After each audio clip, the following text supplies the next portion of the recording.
ตั้งหลายการเตะทันทำเปิ้นบอกว่าห้อมไผ่ห้อมมันม่วนงานกันแต่ต่างกับแม่กันไปงานใหญ่งานน้อยตามอำเภอใจถ้าได้เงินไทยดีใจบ่น้อยงานสุจริตก็ดีเรียบร้อยงานใหญ่งานน้อยโอเคพ่องก็กล้าขายวุ่นวายส่วนเสพ่องเล่นลิเกห้องเพลงล่าเล่นพ่องก็ขายหวยเลขเด็ดเป็นเส้นพ่องก็อยู่เวรตรวจจับพ่องเป็นนายหน้าย่อมมีแต่ตักขายเลือกสวนไร่นาพ่องออกเงินกู้ร่ำรวยนักหนาพ่องเป็นครูบาปันศีล85ปันศีล85พ่องทำราชการเป็นครูเจ้าข้าพ่องเป็นหมอยาเป่าปิดหมอไทยหมอเมืองช่วยเหลือชีวิตพ่องกระดูดวงมากผู้พุงคนพ่องเป็นร่างทรงเจ้าข้าเข้าหลายหนพ่องก็โดดดนสอบสวนเนื้อเจ้าว่าเป็นผู้ลวงเนื้อเฮาพี่น้องตุกหลายประการถูกเรียนถูกร้องปาหื้อใจต้องกังวลมนุษย์มนาลำบากยากจนชีวิตของคนจำต้องทนสู้จำต้องทนสู้จนกว่าจะหมดลมหายใจสวัสดีตอนเที่ยงเน้อญาติโยมและท่านทั้งหลายตอนนี้ก็เป็นเที่ยงวันเป็นบ่ายโมงธรรมะยามบ่ายโมงก็ถือว่าญาติโยมกินข้าวน้ำจำข้าวตอนเรียบร้อยก็มวลคลื่นวิทยุมาทางคลื่น104.50วัดฝ่ายหินหรือได้รับฟังจากการไลฟ์สดเฟซบุ๊กกิติพงศ์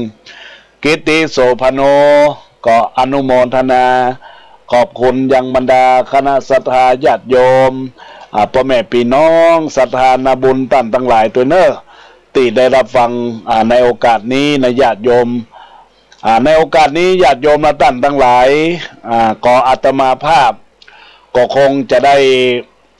ทำการเทศนาธรรมซึ่งวันนี้หมายมีคณะท่านเจ้าภาพอันประกอบไปด้วยคุณโยมโสพลท่านผอ.สุนันทาเด็กชายวันศักดิ์ชูมณีก็ขอน้อมธรรมเทศนานี้อุทิศบุญกุศลไว้กับตนกับตัวไว้ไปปักหน้าก็ขอเจริญพรเรียนเชิญท่านเจ้าภาพและบรรดาอุบาสกอุบาสิกาทุกท่านได้รับฟังมาณโอกาสนี้ตัวเนอขอเจริญพร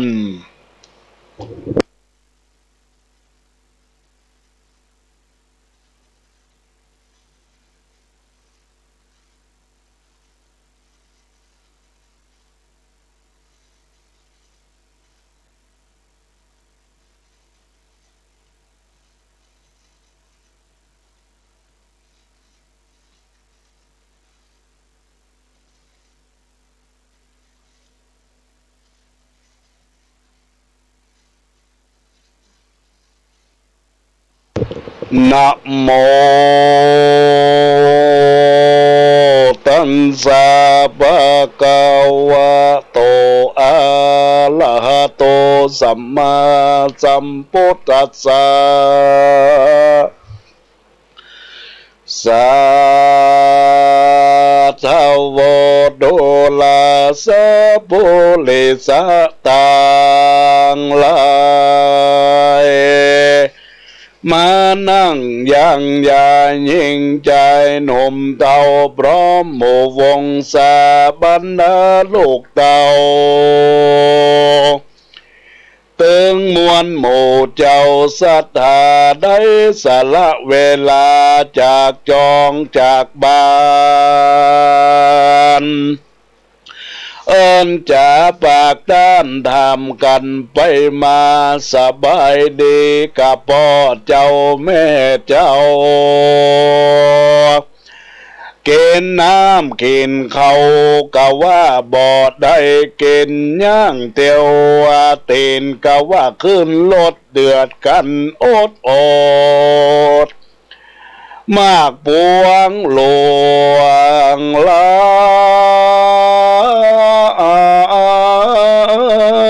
ยกันคนบ่ตายบ่ได้หันหน้าป่ออุ้ยแม่ป้าปู่ลุงเอาเมื่อมีชีวิตบ่ได้แอวหาบ่มีเวลาพูดจาปากด้านต่างก็มีการภาระตั้งบ้านเมื่อยามเจ็บป่วยหานบ่ได้มาใจจนมรณาเสียงลมหายใจจึงปากันหลั่งไหลมาเต็มจองเต็มบ้านเมื่ออยู่เป็นคนไผ่บอกกล่าวตานห่วงหาไหลเพื่อนฝูงมิตรแก้วเมียดพี่น้องไก่ไก่บอกใครสนใจเนี้ยใหญ่เกี่ยวข้องนี่แหละพ่อแม่ศรัทธาพี่น้องคนเฮาเติงเปิ้นเติงเขาจ้างเป็นอย่างดังใดกล่าวที่เทศนามนุษย์สาอ่านว่าคนเฮาต่างหลายมาในโลกนี้บ่พ้นทุกโศกโศกีมีนา108มาวันแวดต้นตัวเบิดนอนไข้หัวเบิดนอนนั่งห้องให้เบิดฮ้อนเบิดเย็นเจ็บเป็นเมื่อยไข้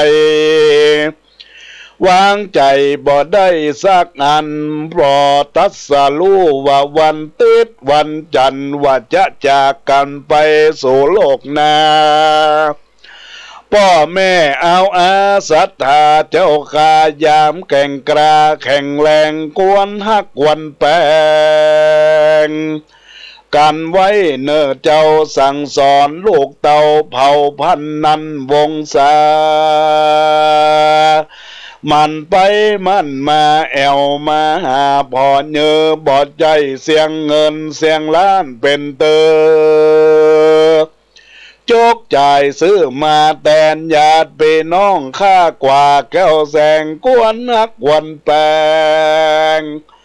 การไว้เน้อเจ้าสืบลูกสืบหลานเหมือนเชื้อแต่งเต้าอันนาอยากเกิดบางเบาดอดเฮงเอาคำมาตัวเปี่ยวสวยเปิดพิงมามอบคำมือเอิญเรียกห้องบ่ตอบขานเย็นเพียวเพนมือเนื้อตัวกระดังพี่น้องเอามานั่งแวดข้างน้ำตาย่างปังฟังโจกสัตว์ตั้งใบปันใบลอยนึกต่ำก้อยกินแหง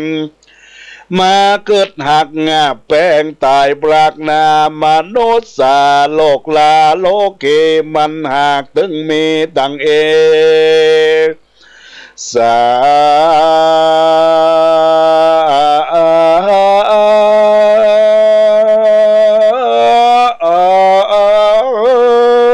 ตุจนาพี่มานั่งอยู่ในจักก่าวเจงฟังนั่งอยู่ตั้งหลังลับแลอยู่นาสงบอยู่ตาดาฟังเติงท่านโอบาสกโอบาสิกาทั้งหลายที่ฟังคลื่นวิทยุFM 104.50แม้กังเหิดวัดไฟเห็นก็ได้สงบอยู่ได้ฟังเพียงพุทธาวาจานังคำสอนแห่งพระพุทธเจ้ามาตั้งแต่เก่าไงแรงเพื่อมาแสดงความเสียใจโศกเศร้าตามมีดแบบเบาโบราณผู้ตายวายพรานสู่สุขาเต อันว่าไปสู่พลาโลกไปนาจะไปสู่ที่ดีหรือที่ต่ำช้าหาดไว้หูว่าเหี่ยวว่าญาติคนเดียวไปตัวพอบัดใดจะไปสวรรค์อาบายตั้มตาจะแล้วก็แต่บุญกรรมสร้างไว้เป็นคนกินตาเตรียมกรรมมาคือก่อสร้างกุศลเมื่ออยู่ยังคนสร้างสมผักไว้เหมือนกันแต่งดาเข้าป่าเตรียมไว้เมื่อยามใกล้จะออกเดินทางเตรียมมีดพระไว้จ้องใจถักถางเปี้ยวกวาดหนทางดงหน้าป่ากว้างจะอุปมาปะกันก่อสร้างบ่องเหินห่างทำบนเส้นละธรรมบ่ละกุศลเกื้อหนุนทรัพย์สินเพิ่มปนมั่งมนตุนเตาจิตใจบ่เศร้ามืดมวนดำหูดีหูจัวเรื่องบาปบุญกรรมมาต่างข่าวตั้งดำหูลบหลีกเว้นศีลห้าเส้นบอกขาดกับตัวเหมือนมีขวากายขึ้นจันฟ้าเหมือนมีลมชัดปิดบังแดดกล้าไปบนปิดบังฟ้าฝนตกห้ำถูกต้องบนเส้นบนธรรมเหมือนลมเจ้าจองช่วยปกป้องเว้นไปบอดใจมืดมัวมิดคิดให้กับไผ่จุ่มมาเนื้อเย็นใจเนื้อป้อมแม่เจ้าบนนี่เราบ่อนนี้ไปไหนจะโยงแห่งโหนตำบลใดย่อมติดตามตัวไปรักษาพอเผายังองค์พระสัทธาพระโพธิเจ้าตัดบอกเก้าเกเลสว่าธรรมโมอาเวลาเกเตธรรมจาเลอัตตังอัตตะอัตตังเวยาวัสสกาลีอันใจความว่าธรรมยอมรักษาผู้ปฏิบัติธรรมและผู้ที่ได้กระทำความดีเหมือนห่มเหมือนชัดบกงามในฤดูฝนนั่นแหละนะอันว่าพ่อแม่สัตตามานั่งอยู่ในจักบอกเจอฟังเมื่อมีจิตใจล้มยังฟังไว้เตือเติดน้ำทำคำสองบ่วอนบ่เศร้าฟังแล้วก็ลืมเล่าแควนเดเป็นสักสี่คนเปิ้นอวดอ้างช่วยจำระล้างจิตใจเงือโมใส่กิเลสอันเป็นต้นเหตุโมหะตัณหาฟังตัวเจ้าสวดกุศลธรรมาใจเววาวุ่นว่าอกุศลธรรมานึกถึงป่าจาปีตาย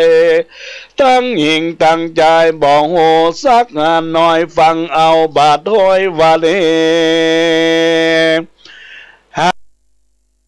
ว่าพระสวดมาเตดเฮอพีเลยอู้ว่ากวนเกวมีหันนาและนาแล้วก็อวนก็แล้วก็โอ้กวนครียังมีหันพร้อมเสียงเลยบอกฮู้เรื่องความหมายมีบากมากปวงรวงลายนับปอบอดได้และนาอันว่าความจริงนั้นใส่เกินหากใดกุศลอกุศลทำนี้ทำจัวเป็นเหตุเป็นผลมีทุกสุขจันจนตัวตนก่อเกินคนที่มีพื้นสติงามปัญญาการภาวนาวาสังฆลาสังฆลา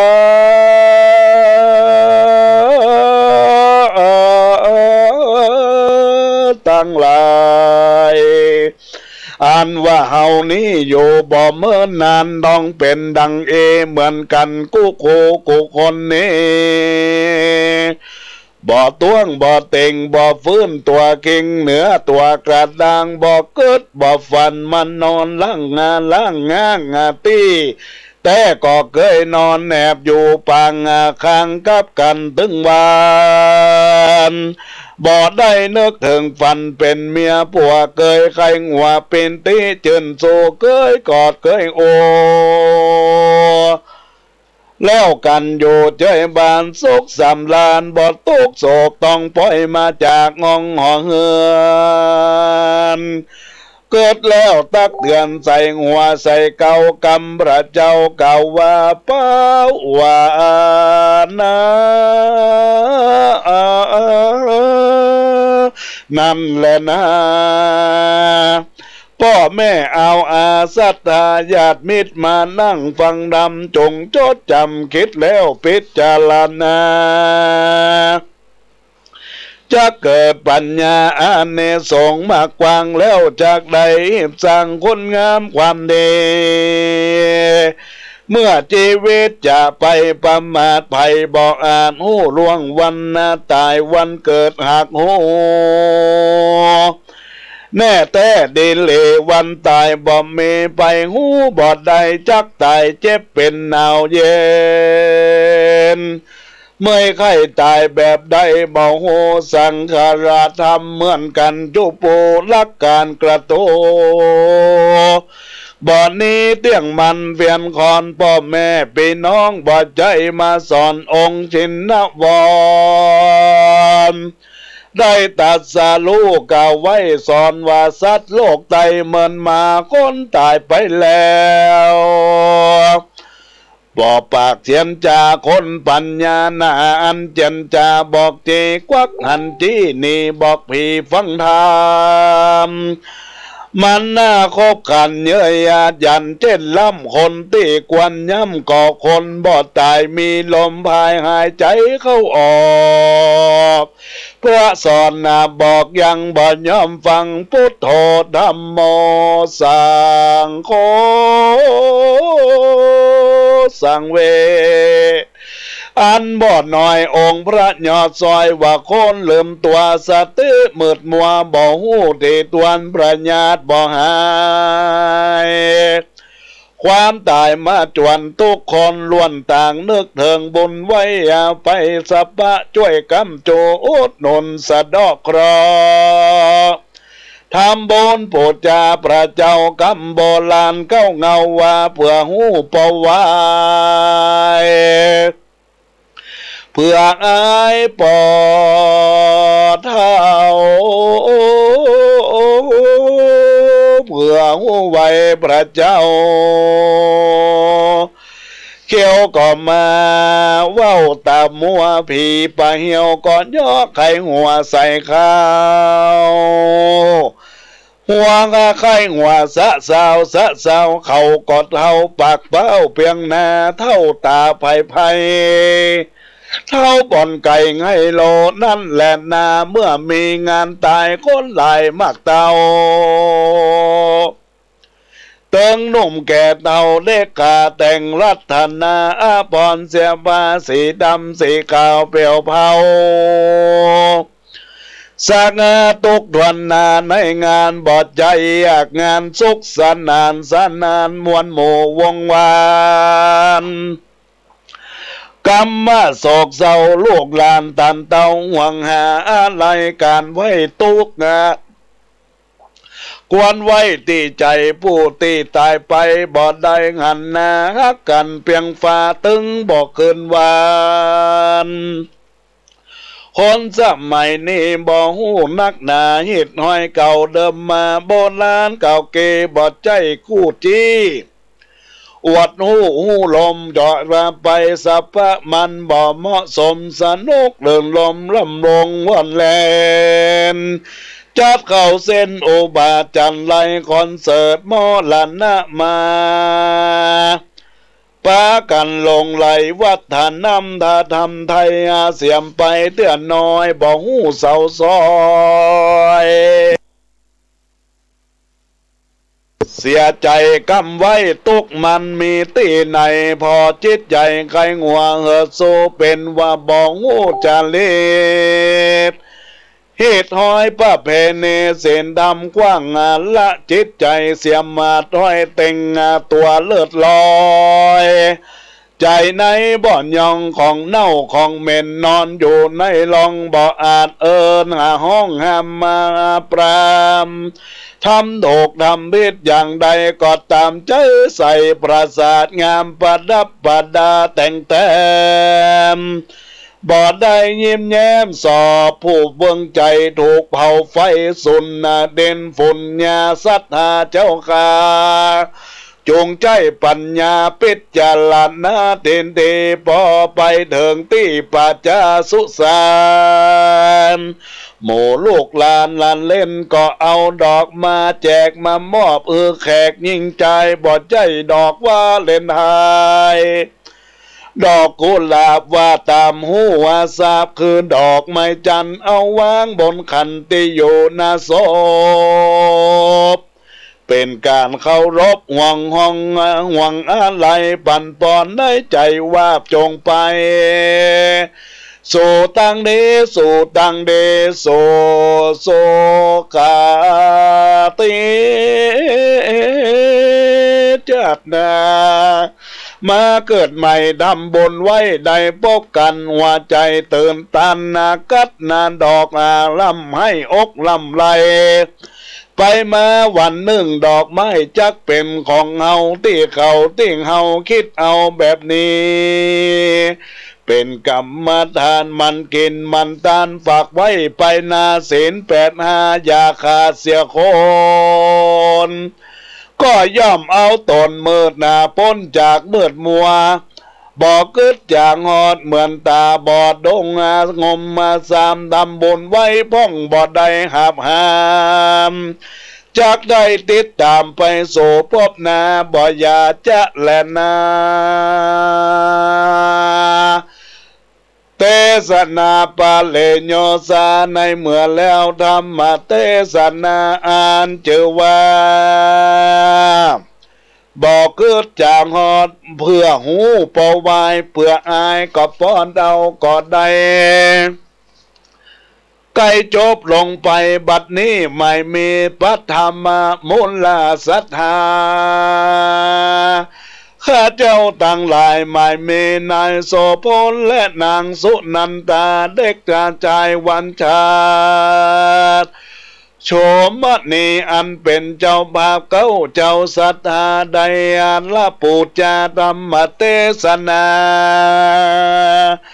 อันเชื่อว่านานทำหมอคืดมาจากงอนเบื่อหูปอวายเบื่ออายปอนเอาได้เทศนาธรรมเฮรากับบรรดาศรัทธาอุบาสกอุบาสิกาทั้งหลายในเคลื่อนวิทยุเพื่อการศึกษาพระพุทธศาสนา FM 104.50 แมกระเฮิรตซ์วัดฝ่ายหินและตนตัวของปานธรรมมูลศรัทธาในไลน์และในเฟซบุ๊กเพจธรรมะสูตรใจเพื่อสันติภาพของพระอาจารย์แก่นในดีกากาละวันนี้ยามนี้เตื้องแต่ดีเลก็ได้จบลงไปเพื่อเป็นคติธรรมคำสอนขององค์พระชินวรสัมมาสัมพุทธเจ้านั่นแหละนะอันว่า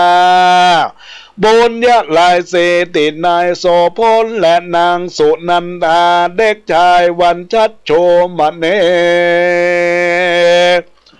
ได้รำบนทำทานในเดกากาละวันนี้จากโอทิส่วนกุศลไว้กับตนกำตัวไว้ไปปากนาได้นำเอาว่าบุญกุศลนี้คือกับติดกับตนกับตัวเฮือได้เป็นบุญกละที่ได้ฟังธรรมเทศนาบ่ฮือหลังเลิศคือความประมาทลาซาเฮือมีสติและปัญญาศีลสมาธิอันเป็นเขตแห่งตนตัวเฮือได้อยู่ดีมีสุขไปในที่คากาละวันเน ยามนี้เตืองแต่นิลีก็ขอครอบครัวของตานโสพลและผอสุนันทาเด็กชายวันจัดสุมณีจงได้อยู่ดีมีความสุขพ้นจากเคราะห์ปีเคราะห์เดือนเคราะห์เจ็บเคราะห์ไข้เคราะห์หนาวขอเมื่อรับเมื่อตื่นเมื่อเจินเมื่อฟันเคาะเมื่อเคินเมื่อหันเคาะเมื่อโอเมื่อจาข้อต่างๆนานาก็ขอหายไปในที่กากาละวันนี้ยามนี้จงมีอายุมันยืนยาวกว่าเขาภาษาอย่าได้กาดได้กากำจูดูแลประวรแห่งพระพุทธศาสนาไปยืนยาวหาปันพระวาสาไปในที่กากาละวันนี้ยามนี้เตี้ยงแต่ดีเลขีญาอันก่าวเตบเตสนาทำเรื่องบอกกึดจางฮอดเพื่อฮื้อปอวายเพื่ออายปอดเฮาก็บังคมสมเลสลาเดชอุบาสกอุบาสิกาทายกทายิกาสัทธานาบุญตั้งทั้งหลายได้น้อมรับฟังพระธรรมเทศนาที่อาตมาภาพได้เทศธรรมเป็นธรรมนองบวัดพื้นเมืองล้านนาได้จบลงไปเป็นที่เรียบร้อยธรรมที่ได้เทศนาธรรมนั้นอาทิกัลยาณังมีความไพเราะในเบื้องต้นพระมัชเชกัลยาณังมีความไพเราะในท่ามขังปริโยสานกัลยาณังมีความไพเราะในที่สุดบัดนี้อาตมาภาพได้เทศนาธรรมได้จบลงไปเป็นที่บัวละมวลเรียบร้อยก็จะได้สรุปธรรมนี้คือบรรดาศรัทธาญาติโยมสาธุชนตนตัวของเจ้าภาพที่ได้รับฟังวันนี้โดยเฉพาะคุณโยมโสพลนางสุผอสุนันทาเด็กชายวันชัดสุมณีได้ทำบุญไหว้กับตนกับตัวปูจาพระสัทธรรมเทศนาเพื่อเป็นธรรมทานและวิทยาทานให้อุบาสกอุบาสิกา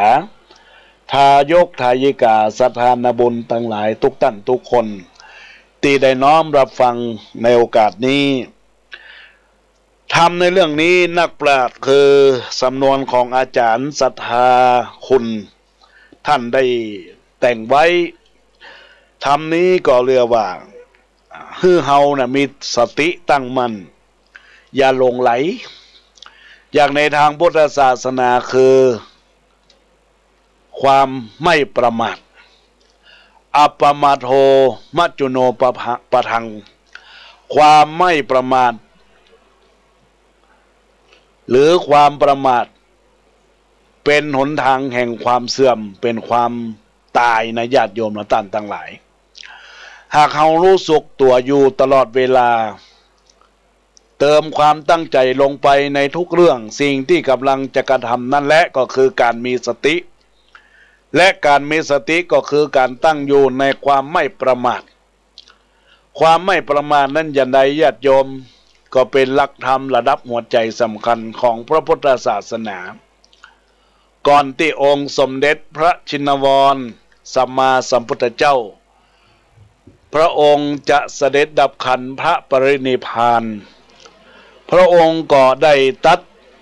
เป็นประชิมโอวาทว่าภิกษุทั้งหลายบัดนี้ขอเตือนเธอทั้งหลายว่าสังขารทั้งหลายมีความเสื่อมไปเป็นธรรมดาเธอทั้งหลายจงอยู่ในความไม่ประมาทหากความบ่ประมาทบ่สำคัญก็คงจะนำมาตัดเป็นปัจฉิมโอวาทบ่ได้ในญาติโยมและท่านทั้งหลาย ในทางปฏิบัติความบ่ประมาทนั่นก็คือการที่เรามีสติในญาติโยมรู้สึกนึกคิดอยู่เสมอทุกอย่างทุกเรื่องที่คิดทุกกิจที่ทำทุกคำพูดทุกครั้งที่เคลื่อนไหวหากเรารู้สึกตัวอยู่ตลอดเวลาก็เติมความตั้งใจลงไปทุกสิ่งทุกอย่างที่เกิดขึ้นตามกำลังนั่นแหละก็คือการมีสติและก็มีสติคือความตั้งใจอยู่ในความไม่ประมาทในพระไตรปิฎกท่านได้กล่าวถึงคุณค่าของความบ่ประมาทว่าความประมาทเป็นหนทางแห่งความตายความไม่ประมาทเป็นหนทางแห่งความไม่ประมาทคนบ่ประมาทบ่มีวันตายคนประมาทบ่ต่างจากอะหยังกับคนที่ตายแล้วนะญาติโยมทั้งหลายทำเรื่องนี้ก็สะท้อนจิตใจเรื่องเนี้ยญาติโยมทั้งหลายแล้วก่อนในรูปแบบหนึ่งเนี่ยของความบ่ประมาทก็คือคนเฮามีการพัดวันประกันพรุ่งการทำวันนี้ให้ดีที่สุดนะจะไปคัดวันกับพรุ่งสอดคล้องกับควรทำวันนี้ให้ดีที่สุดเพราะบ่มีใครรู้ว่าความตายอาจจะมาถึงในวันพรุ่งนี้ดังนั้นแล้วญาติโยมท่านสาธุชนทั้งหลายหยิบยกอาตมาหยิบยกนักปราชญ์ท่านหนึ่งท่านได้กล่าวไว้คือพลตรีหม่อมราชวงศ์คึกฤทธิ์ปราโมทย์นักเขียนนักปราชญ์คนหนึ่งเคยเล่าถึงเรื่องตัวอย่างของการบ่ประมาทผ่านประสบการณ์ของท่านเอาไว้อย่างน่าสนใจมากท่านเล่าว่าสมเด็จเสด็จกลับมาจากหัวหินผมก็ไปเฝ้าเยี่ยมในเย็นวันนั้นที่ปากประตูกุฏิมีต้นอะหยังแค่คีบใส่กระป๋องนมวางอยู่ผมถามสมเด็จว่าต้นอะหยังท่านก็บอกว่าต้นพระยอมสมภารวัดหัวหินท่านให้มาท่านคึกฤทธิ์ก็ได้ว่าโอ้โหผมว่าทำไมโอ้โหสมเด็จถามก็ต้นพระยอมมันต้องใช้เวลาตั้ง40 ปีหรือ50 ปีตั้งแต่ปลูกจนกระทั่งโตออกมาดอกได้ท่านสมเด็จแกจะตายบ่ตายแล่อยู่แล้วจะไปได้ดูดอกมันทันได้อย่างใดท่านสมเด็จก็ว่าอย่างนั้นกะ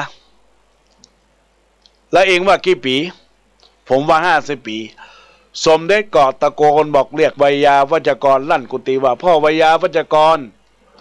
มาเฝ้าแล้วรับสั่งให้เอาต้นพยอมแค่คลืบนั่นไปหาที่ปลูกทันทีอย่างให้เสียเวลาแม้แต่นาทีเดียวไอ้นี่มันบอกว่าต้องปลูกถึง50 ปีต้นพยอมนี่มันจะต้องออกดอกต้องรีบปลูกเร็วๆอย่าให้เสียเวลารู้แก่ความบ่ประมาทบ่ได้นับแต่นั้นมาต้นเป็นต้นมาอาจารย์คึกฤทธิ์ก็เข้าใจถึงหลักธรรมข้อนี้และบอกว่าท่านมี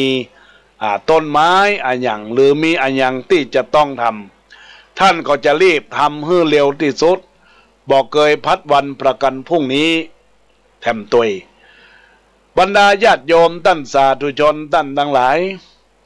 ในโอกาสนี้อาตมาภาพได้เป็นข้อคิดคติเตือนใจเรื่องเนี้ยในเรื่องของพอกึดจากฮอดเพื่อหูปอวายเพื่ออายปอเท่าก็แปลใจความ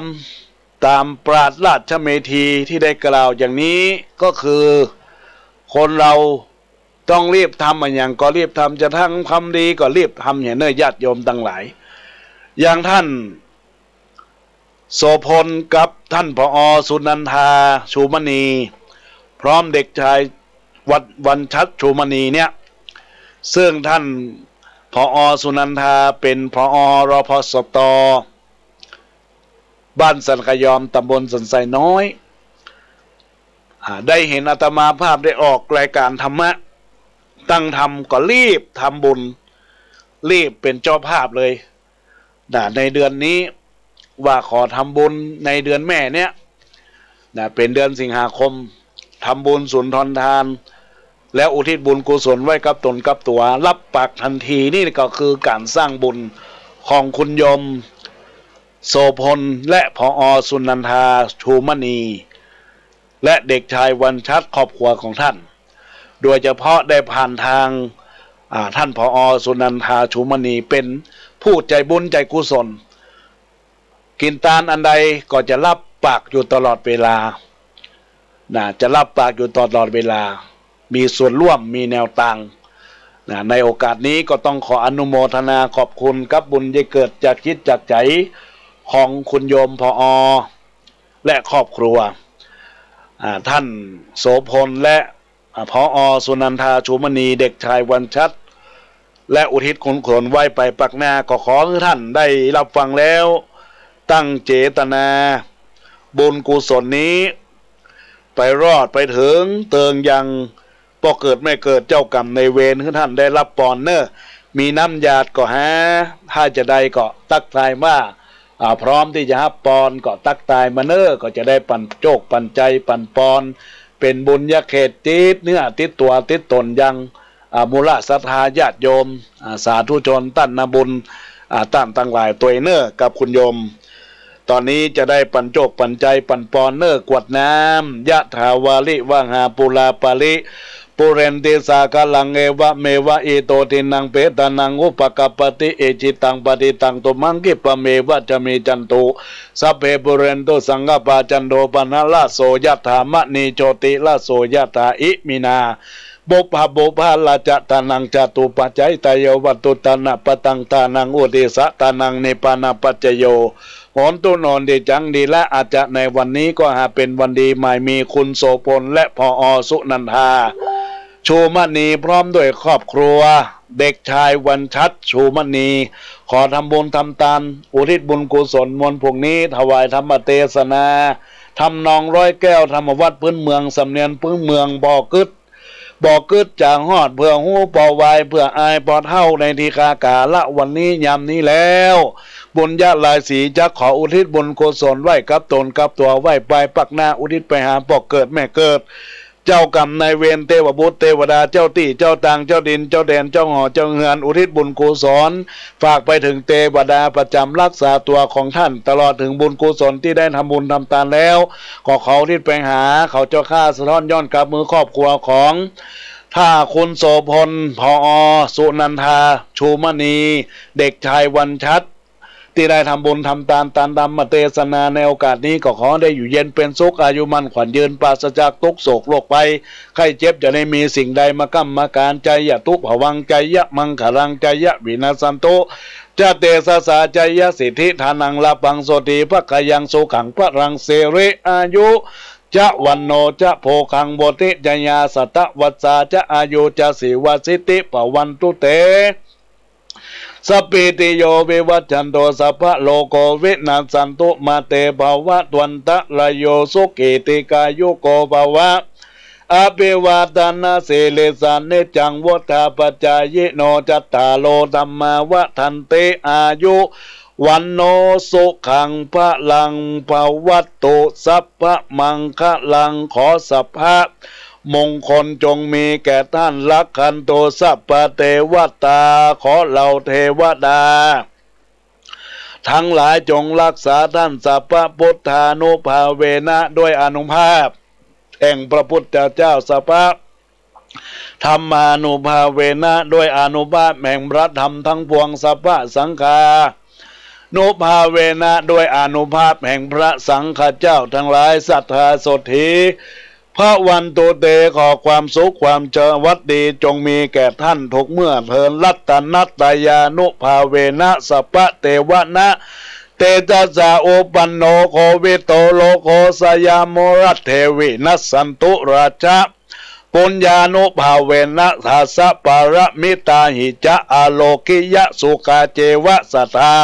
โสติพระวันตุเตขออนุภาพแห่งพระรัตนตรัยด้วยเดชของถวยเทพทั้งหลายโรคโควิดที่เกิดขึ้นจงวินาศจากสยามเทวาธิราชทั้งหลายสยามราชด้วยบุญบารมี ของพระสยามเทวาธิราชและอำนาจทศบารมีของให้ครอบครัวคุณโสพลท่านผอ.สุนันทาชูมณีเด็กชายวันชัดชูมณีจนล้นโลกพ้นภัยขอให้ทุกท่านจงไม่มีโรคมีแต่ความสุขตลอดกาลละนานเทินขอเจริญพรอนุโมทนาเนอกับท่านเจ้าภาพที่ใดอนุโมทนาบุญร่วมอกร่วมใจสร้างบารมีธรรมอันเกิดจากจิตอันเกิดจากใจของท่านทั้งหลายทำเมืองเพื่อนเมืองล้านนาศรัทธาญาติโยมได้รับฟังไปแล้วก็ขอให้เป็นบุญญาเขตติดเตือติดเนื้อติดตนตัวเป็นคติธรรมที่อาตมาภาพได้สรุปทำแล้วก็ขอให้เบ่งบานในธรรมจงมีแต่ความสุขและความเจริญมีศีลมีสติและตั้งมั่นด้วยสมาธิตลอดถึงมีปัญญาเนอตอนนี้ก็อนุโมทนากับทางเจ้าภาพนายโสพลนางสุนันทาเด็กชายวันชัดชูมณีแล้วก็ในโอกาสต่อไปสัปดาห์หน้าพฤหัสบดีวันที่2 กันยายนพุทธศักราช2564ญาติโยมติดตามฟังธรรมะเนื้อที่อาตมาภาพจะได้เทศนาธรรมเป็นธรรมพื้นเมืองชื่อว่านอนสูงหรือนอนคว่ำนอนต่ำหรือนอนหงายหมายมีเจ้าภาพแม่อัมพันธ์ศรีวันคลื่นวิทยุ 104.50 เมกะเฮิรตซ์วัดไฟหินในเวลาบ่ายโมงถึง2 โมงณโอกาสนี้ตัวเนอร์ก็ขอประกาศประชาสัมพันธ์วันพรุ่งนี้ก็พบปะกันในขึ้น96.0 วัดพระธาตุดอยสุเทพก็เป็นธรรมเมืองเหมือนกันเนอะวันพรุ่งนี้ก็หมายมีเจ้าภาพนางสมศรีนางสาวรัชนีจำปาอุทิศบุญกุศลฝากไปถึงนายจำลองจำปาเรื่องทำว่าคำรหัสมีอยู่อย่างฮือไขรู้เป็น2ก็ติดตามรับฟังในวันพรุ่งนี้เวลาบ่าย3 โมงถึง4 โมงหรือรับฟังจาก Facebook ธรรมะสุดใจเพื่อสันติภาพของพระอาจารย์แก่นหรือพระครูประหลัดกิติพงศ์กิติโสพโนณโอกาสนี้ตัวเนื้อญาติโยมมาต่างหลายตอนนี้อาตมาภาพก็ให้อยากพบปะอุจาทักทายญาติโยมที่ได้รับฟังในคลื่นวิทยุแต่ก่อนที่จะทักทายในสายรายการก็จะทักทายในกล่องข้อความเจริญพรกับแม่เอ้ยสุติวงศ์แต่ทักทายเข้ามาในกล่องข้อความเจริญพรกับคุณโยมอัมภัยวีรศักดิ์เจริญพรกับคุณโยมแม่เกียงคำรุ่งไพโรจน์ได้รับฟังอยู่นอกเจริญพรกับคุณโยมกล้วยม่ำกับข้าวนึ่งไวยสาสาธุธรรมะกำลังเข้ามาในโอกาสฟังธรรมะบ่ายโมงได้รับฟังที่สันติธรรมก็เจริญพรกับแม่ตัวเนอเจริญพรกับคุณโยมพินชริยานิปิปศาสตร์ได้ทักทายเข้ามาเจริญพรกับคุณโยมจันเพ็ญคำโปธาจากบ้านแม่เฮียตำบลจากบ้านตาข้ามตำบลแม่เฮียอำเภอเมืองจังหวัดเชียงใหม่เจริญพรกับคุณโยมอัมพาสีทิพย์เนอะที่ทักทายเข้ามาเจริญพรกับคุณโยมที่ทักเข้ามาในกล่องแชทเข้ามาเนอะก็ขออนุโมทนาขอบคุณตอนนี้คุณโยมผอ.สุนันทาชูมณีท่านผอ.โรงพยาบาลส่งเสริมสุขภาพตำบลสันทรายน้อยบ้านสันขยอมได้ทักทายเข้ามาว่าสาธุเจ้าฟังจบแล้วหยาดน้ำไหมตาลเรียบร้อยอนุโมทนากับทางพระอาจารย์แก่นตัวที่ได้เป็นองค์เทศนาฉลองศรัทธากับคุณโยมพ่ออสุดันทาชูมณีเนอท่านผอ.รพสต.บ้านสันขยอมตำบลสันทรายน้อยญาติโยมทั้งหลายตอนนี้ก็เจริญพรกับคุณพ่ออินหลาบุญธรรมลักษณ์เนาะในโอกาสวันนี้ก็ได้ทักทายเข้ามาวันนี้สาระธรรมดีแล้วก็ทำนองท่วงท่าไหวสาม่วนงานสันเล่าขออนุโมทนาพ่อได้เป็นกำลังใจเจริญพรกับแม่สุนีกล่องบุญเนอร์ที่ทักทายเข้ามาในโอกาสนี้ตัวเองก็ขออนุโมทนาขอบคุณกับแม่ขวัญใจมูลคำนะ ที่ได้ทักทายในกล่องข้อความจากอำเภอแม่แจ่มขออนุโมทนากับแม่ตัวเนอร์ที่ทักทายเข้ามาเจริญพรกับคุณแม่ศรีวิไลสุมาลีจากอำเภอแม่แจ่มได้รับฟังคำขึ้นแล้วก็ตักตายเข้ามาสาธุธรรมในอกในใจตอนนี้ก็จะได้อุจาทักทายกับบรรดาคณะสัตยาญาติโยมสาธุชนตั้งหลายที่อยู่ตั้งบ้านตั้งจองทักทายเข้ามาเอ่ยจากันใน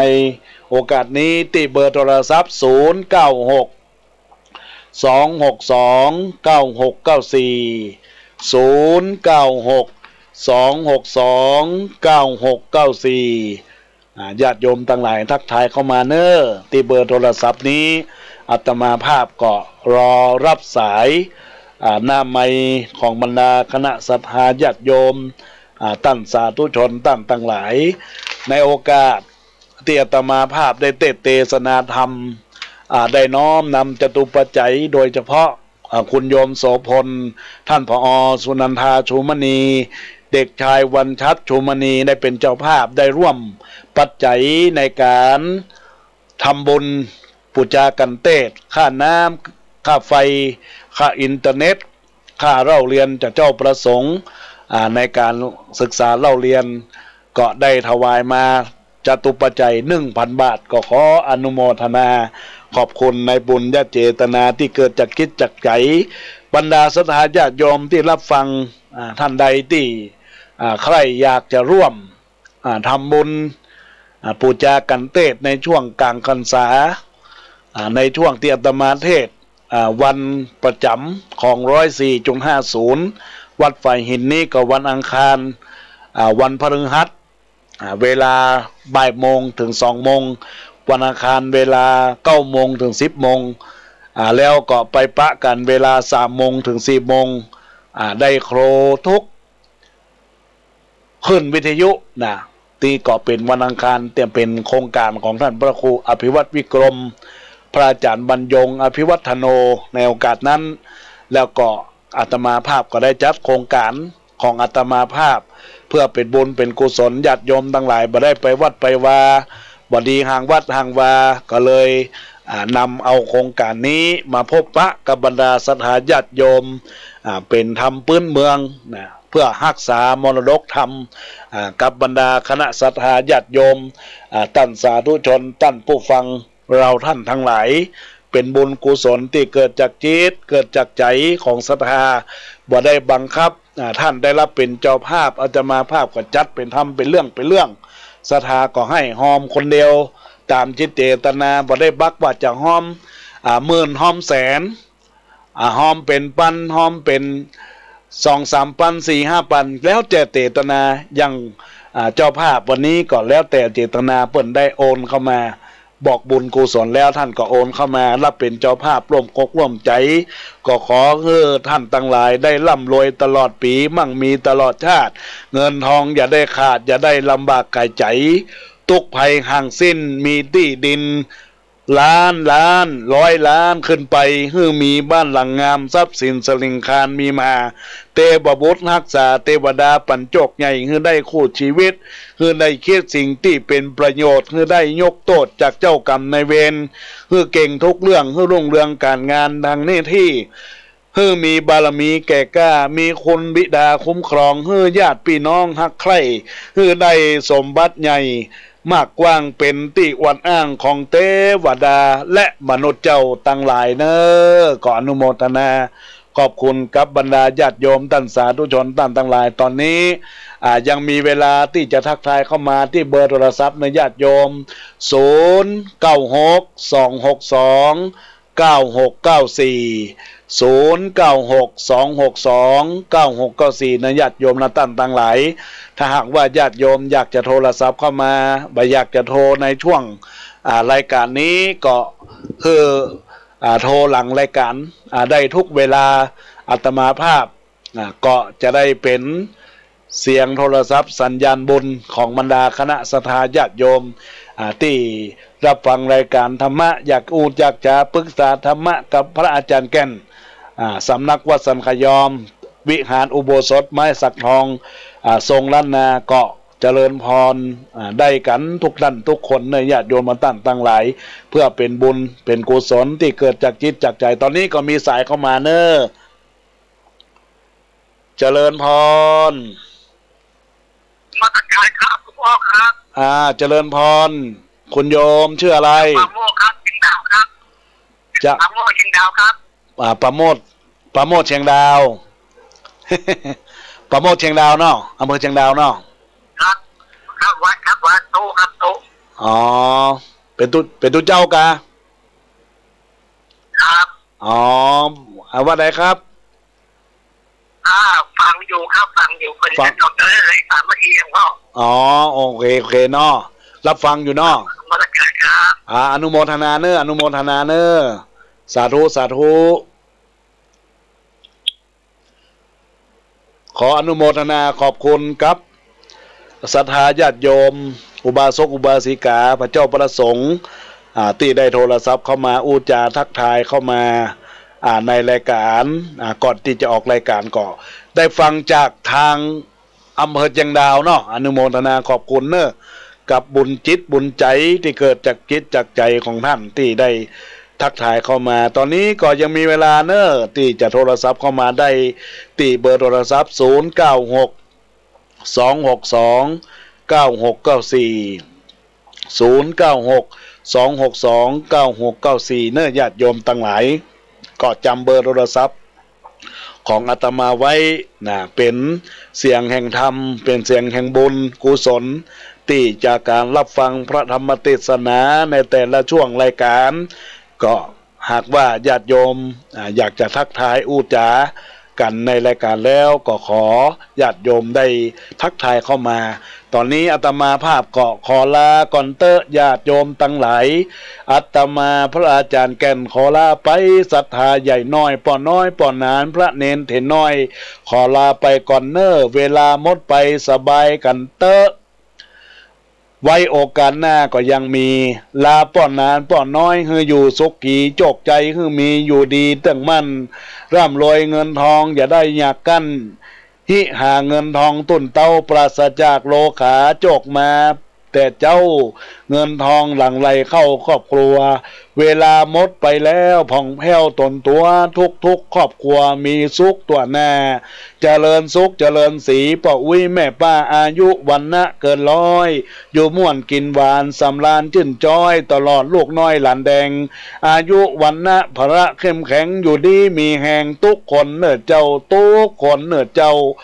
รวยแล้วรวยแถมรวยเฮงทุกท่านทุกคนทุกตนทุกองค์เนอสาธุขอเจริญพร